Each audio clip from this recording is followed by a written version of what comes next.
Ito guys, pa Cavite na tayo. Kawit.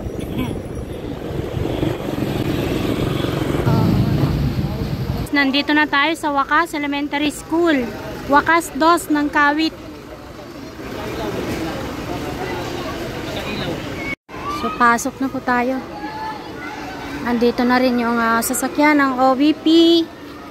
Ang ating Disaster Operations Center Officer. Oh, nakapila na pala dito, ano?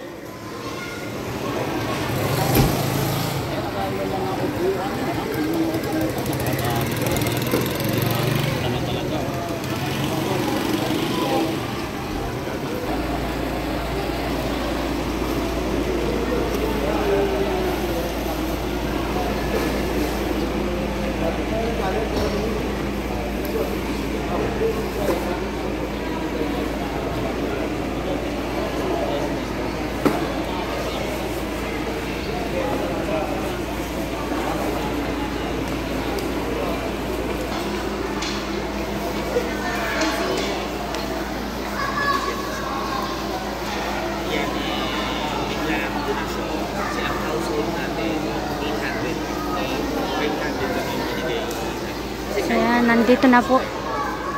Nailatag na yung mga relief goods. So dito po yung mga upuan, yung pinaka-registration.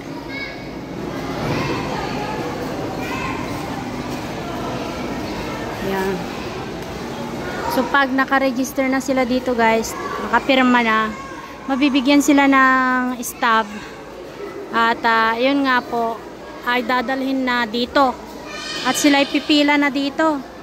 Pag nakapila na sila dito guys, dediretso na sila doon sa taga-release ng relief good.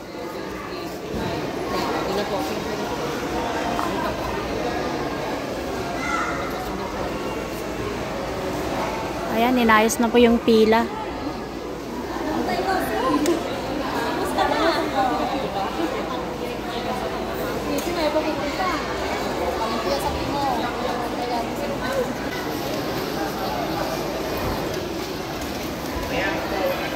Wakas Elementary School, Wakas 2 ng Kawit, Cavite. Hi, cute. Ito na guys.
Bigas.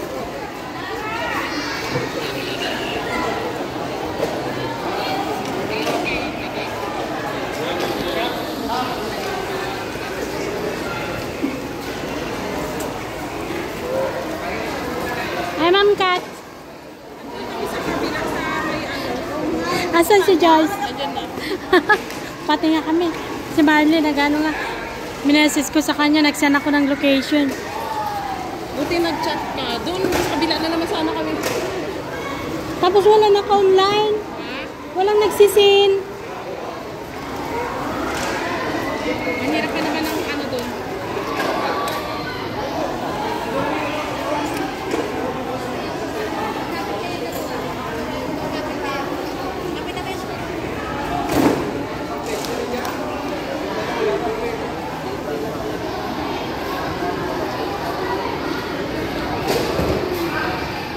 Ayan. Ito yung mga nakakuha na guys. Paalis na sila.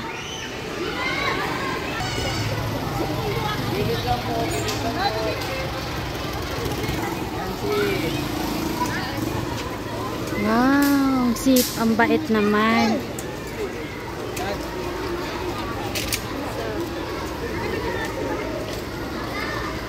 Kaya nagsidatingan pa yung iba, guys. Relief para sa mga nasalanta ng bagyo. Hindi ko alam. Oo, yung bagyong Christine. Napanood namin kami din eh. Diba may bagyo? Ang laki-laki ng bagyo. Diba? Hanggang dito. Nabaha? Hanggang saan? Hanggang dito. Yung talog na. Hanggang saan? Ay, hanggang leg. Dito. Grabe, hanggang leg pala yung baha. Ato po, nasira na. Maraming tao.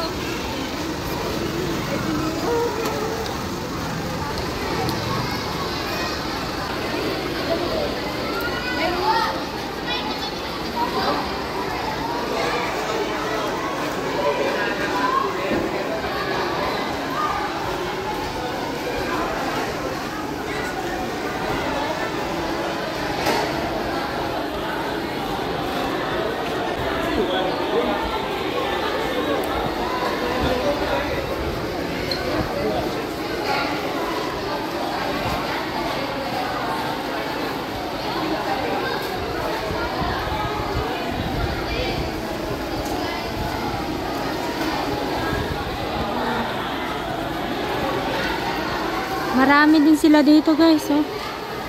Ayan.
Grabe guys, napakadaming tao dito sa Wakas Elementary School, Wakas 2 ng Kawit, Cavite.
Yes mga kababayan, natunghayan po natin yung pamimigay ng OBP ng relief goods sa mga kababayan natin dito sa Cavite.